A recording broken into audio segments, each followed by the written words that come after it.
अस्सलाम वालेकुम dear students, आज आप डिस्कस करेंगे लेक्चर फिजिक्स को क्लास 10 चैप्टर 14 में से आज आपका टॉपिक है effect of temperature on resistance.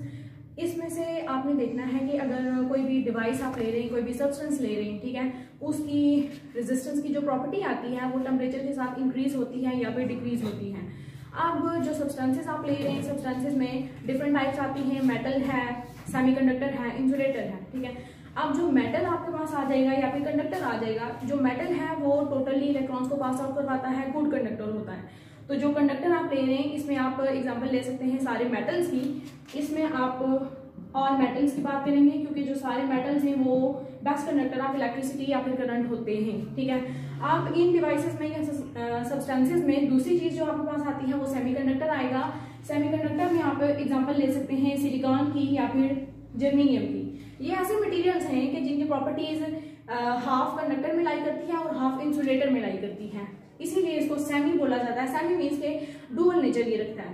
अब सिलिकॉन या जर्मेनियम की बात करेंगे तो ये सेमीकंडक्टर की प्रॉपर्टीज रखते हैं। आपने अब देखना है कि effect of temperature on resistance. Temperature को अगर आप रिप्रेजेंट करते हैं टी के साथ और जो रेजिस्टेंस है उसको कैपिटल आर के साथ रिप्रेजेंट करेंगे, तो आपने इन दोनों का रिलेशन यहाँ पर स्टडी करना है कि यहाँ पर ये डायरेक्टली रिलेट करते हैं या फिर इनवर्सली रिलेट करेंगे। जब भी आप कंडक्टर की बात करते हैं तो टेम्परेचर डायरेक्टली रिलेट करता है रेजिस्टेंस के साथ, मतलब कि आप टेम्परेचर को जितना इंक्रीज कर रहे हैं आपके पास रेजिस्टेंस भी उतनी ही इंक्रीज होगी, और अगर टेम्परेचर को डिक्रीज कर रहे हैं तो जो रेजिस्टेंस है वो भी डिक्रीज होती है। ये केस आता है कंडक्टर्स का, और कंडक्टर में सारे के सारे मेटल्स आ जाएंगे जो कि इलेक्ट्रिसिटी को बेस्ट तरीके से पास आउट करवाते हैं। अब दूसरी चीज जो आपके पास आती है ये सेमीकंडक्टर आ जाएगा। सेमीकंडक्टर में हाफ ये कंडक्टर है और हाफ इंसुलेटर की प्रॉपर्टीज रखता है। अब इसकी एग्जांपल में आप ले सकते हैं सिलिकॉन या फिर जर्मेनियम को, इस तरह की बाकी मटेरियल्स को या सब्सटेंसेस को ले सकते हैं। और इसमें आपने देखना है कि ये जो इनवर्स रिलेशन आपने लिखा है ये सेमीकंडक्टर में लाई करेगा, मतलब कि यहाँ पर अगर आप टेम्परेचर को इंक्रीज करेंगे तो यहाँ पर रेजिस्टेंस डिक्रीज होगी, और अगर इसको टेम्परेचर को डिक्रीज करेंगे तो जो रेजिस्टेंस है वो इंक्रीज होती है, ठीक है। अब आपने इसके बाद देखना है कि कोई भी ऐसा मटेरियल आप ले रहे हैं जिसमें आपने टेम्परेचर का चेंज देखना है। बेसिकली आपके पास टॉपिक यही है कि आप जैसे जैसे टेम्परेचर को इंक्रीज करते हैं वैसे वैसे उसकी मटेरियल की रेजिस्टेंस की प्रॉपर्टीज में क्या इफेक्ट आता है। फॉर एग्जाम्पल, अब आपने यहाँ पर कोई भी एक मटेरियल या ऑब्जेक्ट लिया है जो कि आपने 0 डिग्री सी टेम्परेचर के ऊपर रखा हुआ है। आप इसके टेम्परेचर को इंक्रीज करते हैं फॉर एग्जाम्पल किसी भी पॉइंट तक 5 डिग्री सी, ठीक है। अब इस टेम्परेचर को आप लिख लेते हैं, ये इसका है 0 डिग्री सी, इसको आपने इंक्रीज किया है some value T degree C. अब ये T आपको वैल्यू देगा कि आपने कितनी अमाउंट के साथ इस टेम्परेचर को इंक्रीज किया है, मतलब कि ये 5 पॉइंट्स तक इंक्रीज हुआ है, इसमें इंक्रीमेंट शो किया गया। अब इसके ऊपर, इस टेम्परेचर के ऊपर आपके पास जो रेजिस्टेंस आती है R0 के साथ आप शो करेंगे, और 5 डिग्री सी टेम्परेचर के ऊपर आपके पास जो रेजिस्टेंस है इसे आप RT के साथ शो करते हैं, ठीक है। आप देखेंगे जैसे जैसे आप टेम्परेचर इंक्रीज कर रहे हैं वैसे वैसे रेजिस्टेंस के अंदर कुछ ना कुछ चेंज आया है, ठीक है। अब ये जो इनिशियल पॉइंट है इसका ये R0 है, इनिशियल रेजिस्टेंस आपने शो की है, और अब इसमें इंक्रीमेंट जब शो किया है तो ये रेजिस्टेंस RT की फॉर्म में आएगी। अब जो RT है ये टेम्परेचर T की वजह से है। T टेम्परेचर आपने कौन सा इंक्रीज किया है, ये 5 पॉइंट्स का इंक्रीमेंट इसमें शो किया गया, ठीक है। अब अगर आप देखेंगे वैसे अगर जनरली आप बात करते हैं, एक वैल्यू आपके पास आती है इनिशियल वेलोसिटी की, इसे आप इंक्रीज करते हैं फाइनल वेलोसिटी तक। जब आपने इसका टोटल चेंज फाइंड करना है, for example del V find करना है, तो आप यहाँ पर करते हैं VF माइनस VI। ये एक अलग कंसेप्ट है, ठीक है। इसी को रिलेट करते हुए यहाँ पर अगर आपने रेजिस्टेंस का चेंज फाइंड करना है कि रेजिस्टेंस में कितना इंक्रीमेंट आया है या कितना चेंज आया है, तो आप करेंगे फाइनल RT माइनस इनिशियल इसकी वैल्यू, और इनिशियल वैल्यू आपके पास आती है R0। अब RT माइनस R0 ये आपके पास वैल्यू आ गई है, इसको आपने स्टडी करना है कि ये टेम्परेचर के साथ डायरेक्टली रिलेट करती है या फिर इनवर्सली रिलेट करती है। तो ये पहले बताया जा चुका है कि जब आप कंडक्टर का केस लेते हैं तो तब ये डायरेक्टली रिलेट करेगी, और जब सेमीकंडक्टर का केस लेते हैं तो तब ये इनवर्सली रिलेट करेगी। अब इसमें दूसरी चीज ये आती है कि आपने ये देखना है कि ये जो क्वांटिटी आपके पास आई है, ये जो अमाउंट आपके पास आ रही है RT माइनस R0 की, ये किस किस चीज के ऊपर डिपेंड करती है। अब इसमें जो फर्स्ट चीज आप देखेंगे RT माइनस R0, इस क्वांटिटी को बेसिकली आप स्टडी कर रहे हैं। आपने ये देखना है कि ये टेम्परेचर के साथ डायरेक्टली रिलेट करती है या इनवर्सली रिलेट करती है।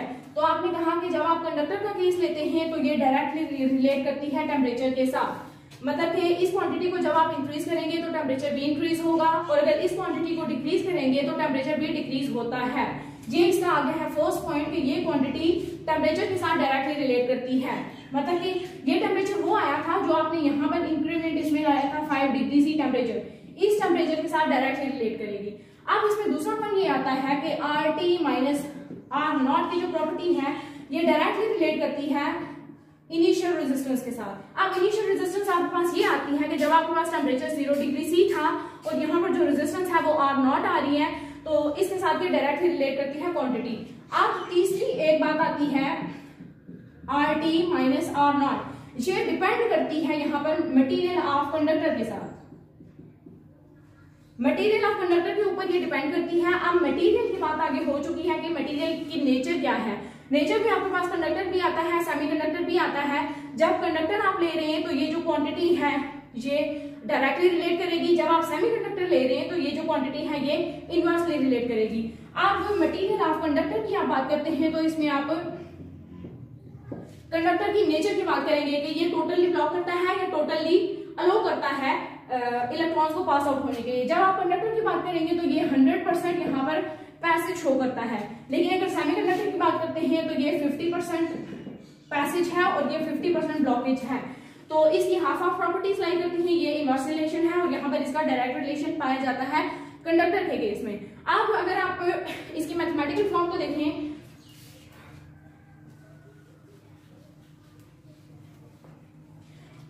जैसे आपने आगे भी पॉइंट्स पढ़े हैं कि फर्स्ट पॉइंट आपका आया था RT minus R0 is directly proportional to temperature T, ये आपकी आ गई है इक्वेशन नंबर 1। आप इसी रिलेशन को देखेंगे RT minus R0 is directly proportional to R0, ये आपके पास आ गई है इक्वेशन नंबर 2। तीसरी तो आपके पास वो फिजिकल उसकी फॉर्म आई थी कि वो कंडक्टर है या फिर सेमी कंडक्टर है, ठीक है। मैथमेटिकल फॉर्म में आप इन दोनों चीजों को रिलेट करते हैं। आप दोनों इक्वेशन को जब आप कंबाइन करेंगे, यहाँ पर आप मेंशन कर लें कि combining equation number 1 and equation number 2, जब इनको कंबाइन करेंगे तो आपके पास रिलेशन आ जाता है RT minus R0 is directly proportional to R0 T। ये आपके पास मैथमेटिकल फॉर्म आ गई है कि जो ये क्वांटिटी आती है, मतलब कि ये क्वांटिटी आपके पास आई है change of resistance. Change of resistance directly relate करता है इनिशियल रेजिस्टेंस के साथ और इंक्रीज ऑफ टेम्परेचर के साथ। ये टेम्परेचर मतलब कि जो आपने 5 डिग्री सी तक इंक्रीज किया था उसमें। अब इसमें दूसरी चीज आ लेगी कि RT माइनस R0, ये देखिए यहाँ पर आपने प्रोपोर्शनैलिटी का साइन यूज किया है, इसको जब एंड करेंगे तो यहाँ पर मस्ट भी एक कांस्टेंट अप्लाई होगा। कांस्टेंट फॉर एग्जांपल आप अल्फा ले लेते हैं, अल्फा बीटा गामा, ये वो अल्फा है और इसके साथ आप रिलेट करते हैं R0 और T। बाकी इक्वेशन एज इट इज आ जाती है, बस आप यहाँ पर ये प्रोपोर्शनैलिटी को एंड करके इसकी जगह पर एक कांस्टेंट अप्लाई किया है। अब ये जो अल्फा आता है ये आपके पास आता है टेम्परेचर कोएफिशिएंट। टेम्परेचर कोएफिशिएंट, ये टेम्परेचर कोएफिशिएंट आपको ये टेम्परेचर की वैल्यू बताता है कि आप कितना टेम्परेचर इंक्रीज करेंगे तो रेजिस्टेंस के ऊपर कितना इफेक्ट आता है, मतलब कि कितना इसमें इंक्रीमेंट या डिक्रीमेंट आता है। अब अगर आपने यहाँ से अल्फा की वैल्यू निकालनी है तो अल्फा दूसरी साइड पे, ये जो बाकी क्वांटिटीज हैं दूसरी साइड पर जाकर डिवाइड हो जाएंगी और इक्वेशन रह जाएगी RT minus R0 divided by R0 T। अब ये आपके पास फाइनल कंपोनेंट आता है जो आपको वैल्यू बताएगा कि टेम्परेचर के साथ रेजिस्टेंस कैसे रिलेट करती है। तो अगर आप यहाँ पर देखें चेंज को, तो ये आपने लिखा था डेल आर की फॉर्म में, यहाँ पर पीछे आपने लिखा था कि del R is equal to RT minus R0। इसको यहाँ पर अगर रिप्लेस करेंगे डेल आर आ जाएगा और डिनोमिनेटर में आपके पास आ जाएगा R0 T। ये अल्फा आपके पास फाइनल वैल्यू देता है, मतलब कि टेम्परेचर कोएफिशिएंट आपके पास क्या आया है, ये रेशो आई है, ठीक है। ये फ्रैक्शन की फॉर्म में रेशो आई है। रेशो किस चीज की आती है कि चेंज ऑफ रेजिस्टेंस, और डिनोमिनेटर में आपके पास आता है change of temperature with initial resistance, ठीक है। चेंज ऑफ रेजिस्टेंस आ गया है, इसकी रेशो आपने लेनी है इंक्रीज इन टेम्परेचर और इसके साथ मल्टीप्लाई हो रहा है यहाँ पर इनिशियल रेजिस्टेंस। ये इनिशियल रेजिस्टेंस आपके पास 0 डिग्री सी टेम्परेचर के ऊपर आती है, ठीक है। अब इसके अलावा एक पॉइंट है कि आपने अल्फा या टेम्परेचर कोएफिशिएंट को पहले इसकी डेफिनेशन प्रॉपर देनी है कि ये किस फॉर्म में आएगा। रेशो की फॉर्म में आता है। रेशो किस किस चीज की आती है, चेंज ऑफ रेजिस्टेंस की आती है, और इसके साथ जो भी चीजें आपके पास डिनोमिनेटर में आ रही हैं वो आपने बतानी है। और उसके बाद आता है कि ये जो अल्फा है ये किस किस चीज पे डिपेंड करता है। अब ये जो अल्फा है ये पहले भी बताया था, देखिए फर्स्ट पॉइंट आपका आया था कि ये डायरेक्टली रिलेट करता है चेंज ऑफ टेम्परेचर के साथ, और दूसरा पॉइंट इसमें आया था कि ये इनिशियल रेजिस्टेंस के ऊपर डिपेंड करता है। जब तीसरी वैल्यू की बात करेंगे तो ये नेचर या फिर मटेरियल इसमें आता है, मटेरियल आपका कंडक्टर। अब जो मटेरियल यहाँ पर आया है, मटेरियल ये चीज यहाँ पर शो करेगी कि अल्फा है मटेरियल के साथ कैसे रिलेट करता है। वो मटेरियल आपने दो लिए थे, या तो कंडक्टर लिया था या फिर सेमीकंडक्टर लिया था। जब आप कंडक्टर की बात करते हैं तो ये अल्फा है, यहाँ पर अल्फा आपको पॉजिटिव वैल्यू देता है जब भी कंडक्टर की बात करेंगे, ठीक है। जब सेमीकंडक्टर की बात करनी है तो ये अल्फा आपको नेगेटिव वैल्यू देता है। मतलब कि इस इक्वेशन को अगर आप रिलेट करते हैं तो अल्फा अगर आप लिखें, alpha is equal to RT minus R not divided by R not T। अगर आप यहाँ पे कंडक्टर की बात करेंगे तो फॉर एग्जांपल कि इस पूरी इक्वेशन को सॉल्व करके आपके पास वैल्यू आई है 5, ठीक है। अगर आपने कोई कंडक्टर लिया है तो ये +5 की फॉर्म में आएगा अल्फा, अगर आपने कोई सेमीकंडक्टर लिया है तो ये अल्फा -5 की फॉर्म में आएगा, ठीक है।